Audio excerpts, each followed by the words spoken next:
ఉన్నాడు. రాత్రి సంఘమా, మనందరమును తిరిగి బ్రతకాలి. ఉద్యోగం అంటే కేకలు, అరుపులు, ప్రవచనాలు, కన్నీళ్ళు, శబ్దాలు, సభలో కాదు. ఉద్యోగం అంటే తిరిగి బ్రతికించబడాలి, తిరిగి రివైవ్ చేయబడాలి, తిరిగి రెస్టోర్ చేయబడాలి. మిడతలు, గొంగల పురుగులు, పసర పురుగులు, చెడ పురుగులు తినేసిన పంటంతా తిరిగి స్వాధీనపరచుకోవాలి. అదే ఉద్యోగం పిల్లలు.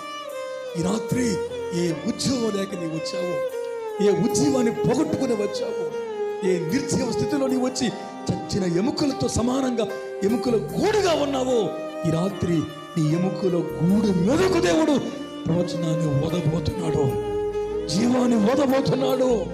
గడ గడమైన పుట్టే ధ్వని దేవుడు కురిపించబోతున్నాడు. అద్భుతాన్ని దేవుడు చేసి ఆకాశాన్ని దేవుడు తెరవబోతున్నాడు. బలమైన అగ్ని దూరం